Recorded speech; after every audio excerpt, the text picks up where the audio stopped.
এখানে কেউ থাকবে না, ডোন্ট অ্যালাউ। সব সরেন, সব সরেন, সব সরেন, দাঁড়ায়েন না প্লিজ, এখানে দাঁড়ায়েন না।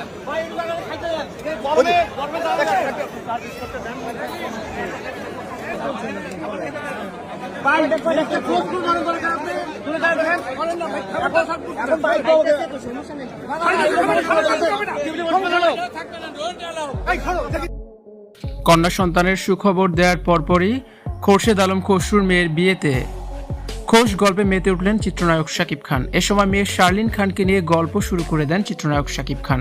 তার চোখে মুখে ছিল আনন্দের ছাপ।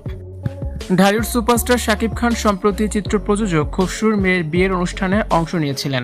জমকালো এই আয়োজনে উপস্থিত হয়ে শাকিব খান মেতে ওঠেন খোশ গল্পে। সেখানে উপস্থিত অন্যান্য অতিথিদের সাথে আনন্দঘন মুহূর্ত ভাগ করে নেন এই মহাতারকা। বিশেষ করে কন্যা সন্তানের সুখবর পাওয়ার পর শাকিব খানের আনন্দ যেন আরও বহুগুণ বেড়ে গিয়েছে। চিত্র প্রযোজক খসরুর মেয়ের বিয়ের এই রাজকীয় আয়োজনে বিনোদন জগতের বহু তারকা ও বিশিষ্ট ব্যক্তিবর্গ উপস্থিত ছিলেন। অনুষ্ঠানের এক পর্যায়ে উপস্থিত সবার সাথে নিজের সদ্যজাত কন্যা শার্লিন খানকে নিয়ে গল্প শুরু করেন শাকিব খান। তিনি জানান, শাকিব ও বুবলির কোল আলো করে আসা এই কন্যা সন্তানের বর্তমান বয়স মাত্র 1 মাস। নিজের ফুটফুটে কন্যা সন্তানকে নিয়ে কথা বলার সময় শাকিবের চোখে মুখে পিতৃত্বের এক অন্যরকম আনন্দ, গর্বের আভা ফুটে উঠেছিল। ঘনিষ্ঠ মহলে শাকিব খান বারবারই একটি ইচ্ছের কথা প্রকাশ করে এসেছেন। তিনি সবসময় চেয়েছেন একটি কন্যা সন্তানের বাবা হতে।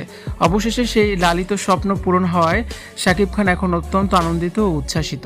কন্যা সন্তানের বাবা হওয়ার এই পরম প্রাপ্তি তার জীবনের আনন্দকে বহুগুণ বাড়িয়ে দিয়েছে, যা খসরুর মেয়ের বিয়ের অনুষ্ঠানে তার প্রাণবন্ত উপস্থিতি দেখে স্পষ্ট বোঝা যাচ্ছে।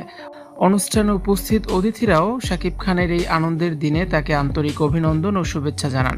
নতুন অতিথি শার্লিন খানের আগমন শাকিব বুবলির ভক্তদের মাঝেও ইতিবাচক আনন্দের হাওয়া বয়ে দিচ্ছে।